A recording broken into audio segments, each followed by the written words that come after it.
Habang lumilindol sa Pilipinas, ang mga bata ay natutong manalangin sa ating Panginoon. Sila ay lumuhod, nagpakumbaba, umiiyak sa harapan ng Diyos. Nakakakilabot ang kanilang ginawa sapagkat mas marurunong pa sila kaysa sa mga taong may kaalaman na. Ang mga bata ay natutong tumawag sa Diyos sa gitna ng kalamidad. Ito po ay viral ngayon sa social media. Ang mga video ng mga kabataan na kung saan sa gitna ng sakuna, sa gitna ng mga pagyanig, sila ay nananalangin sa harapan ng ating Panginoong Diyos.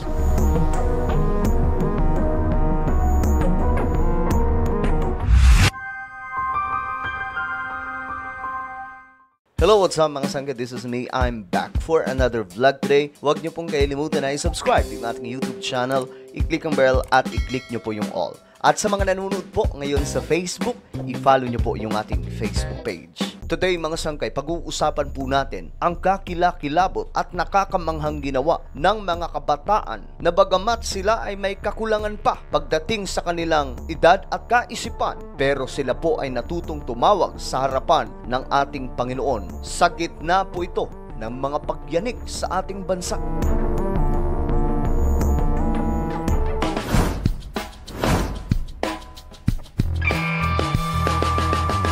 Katakataka na po itong nangyayari ngayon sa ating bansa. Marami nga po ang nag-aalala patungkol po sa kalagayan ng Pilipinas. Kung ano nga ba ang nangyayari ngayon sa ating bansa? Bakit nga ba inuuga tayo ng inuuga? Walang tigil na mga lindol ang nararanasan ngayon ng Pilipinas. Ano ang nais ipahiwatig o iparating na mensahe ng ating Panginoong Diyos? Nito lamang mga sangkay, habang ginagawa natin ang vlog na ito, ay nagkaroon ng isang breaking news. Isa na naman pong pagyanig ng kalupaan doon sa Davao ang naganap. At hindi lang sa Davao, marami sa mga lugar ng Pilipinas ngayon ay nakakaramdam ng mga lindol na bagamat tayo ay kasama o ang Pilipinas ay kasama sa tinatawag na Ring of Fire na kung saan dinaraanan ito ng mga paggalaw ng kalupaan kagaya po ng Japan. Katakataka pa rin po mga sangkay ang sunod-sunod na paggalaw nito at tila baga hindi mahinto na pag-uga ng kalupaan na ngayon ay marami na po ang natatakot kung ano nga ba itong nagaganap sa Pilipinas.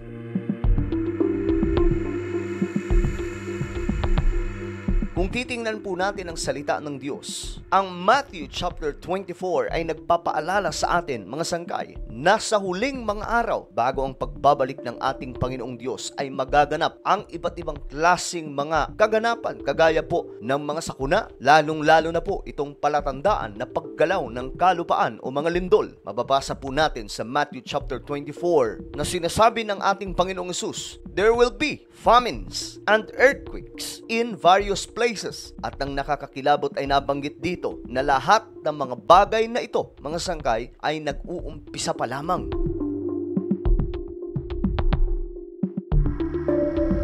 Ang mga palatandaang ito mga sangkay ay isa sa mga senyales na malapit na ang pagbabalik ng ating Panginoong Hesus. At noon pa po ito nangyayari mga sangkay. Hindi pa po tayo isinisilang sa mundong ibabaw. Nagaganap na po ang mga pagyanig na ang ibig sabihin lamang mga sangkay. Ang propesiya na nakasulat sa Biblia ay nagpapatuloy hanggang sa ngayon. At pakatatandaan po natin mga sangkay na ang ating Panginoong Diyos ay hindi bounded ng oras natin sa mundo. Na bagamat matagal na po itong nangyayari mga sangkay ng mga lindol, ito ay bahagi pa rin po ng mga signs of the end times na nagpapatunay lamang mga sangkay na ang salita ng Diyos ay totoo, na nagsasabi at nagpapaalala sa atin na malapit nang babalik ang ating Panginoong Hesus.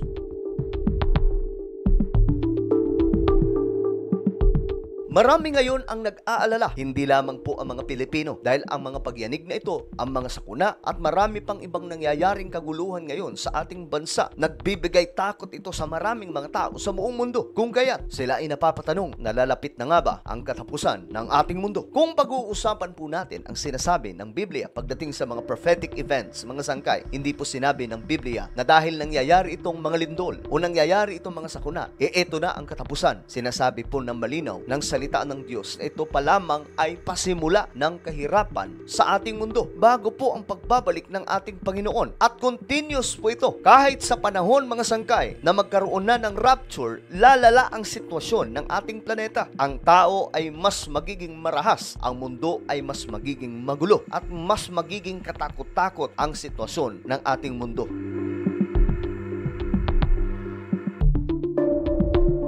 Ngayon, mga sangkay, malinaw na nakikita po natin ang katuparan ng mga propesiyang ito. Nakikita na po natin ng malinaw na malapit na nga pong babalik ang ating Panginoong Diyos. Ang Pilipinas man, mga sangkay, ay hindi nakaligtas sa mga senyales ito. Ang mga lindol ay tumama sa ating bansa at hanggang ngayon, nararanasan po ito ng buong Pilipinas. Mula sa Luzon, Visayas at Mindanao, nagaganap ang mga lindol sa mga oras na ito. Nung tumama ang mga lindol sa Pilipinas, mga sangkay, isa pong nakakamangha ang makikita sa mga kabataan. Ang mga bata, mga sangkay, na bagamat musmus pa lamang, wala pa gaanong kaalaman sa mga nangyayari ngayon sa ating mundo. Subalit natuto po silang tumawag sa ating Panginoon sa gitna po ng kalamidad at mga disaster.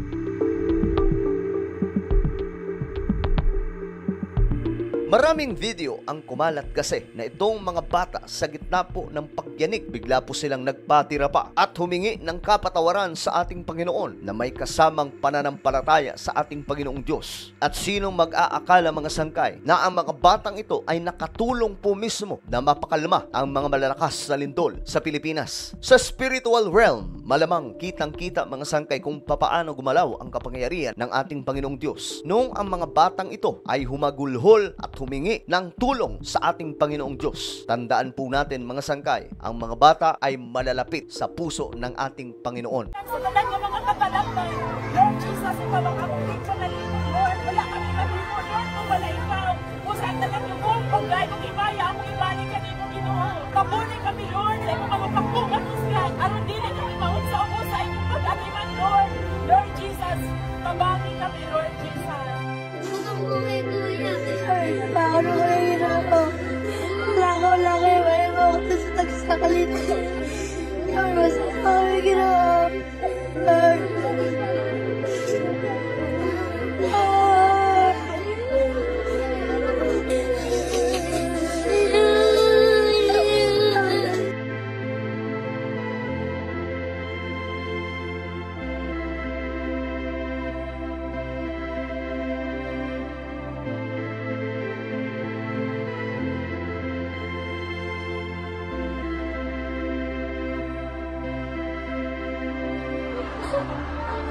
Feeling something?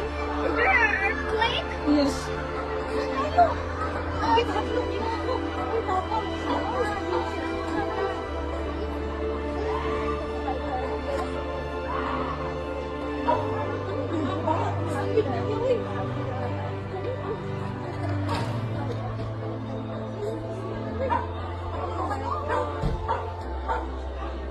Nakakatuwang tingnan, mga sangkay, ang mga batang ito. Na bagamat nakakahiya, makikita po natin na mas marunong pa sila kaysa sa may mga edad na, sapagkat natuto po silang magpatira pa at humingi ng tulong sa ating Panginoong Diyos. At ang mga nakita po natin ay hindi lamang basta pananalangin o pagluhod. Makikita po natin ang pananampalataya ng mga batang ito sa ating Panginoong Diyos, na may magagawa ang dakilang Panginoon sa gitna ng kalamidad o sa gitna ng mga trahedya sa Pilipinas. Nagpapatunay lamang ito na ang mga bata, bagamat musmus pa lamang, kung naturuan sila ng mga magulang patungkol sa paglilingkod at pananampalataya sa ating Panginoong Diyos, maiintindihan nila kaagad na sa gitna ng kalamidad, walang ibang makakatulong sa atin kundi ang dakilang manlilikha, ang ating Panginoong Diyos.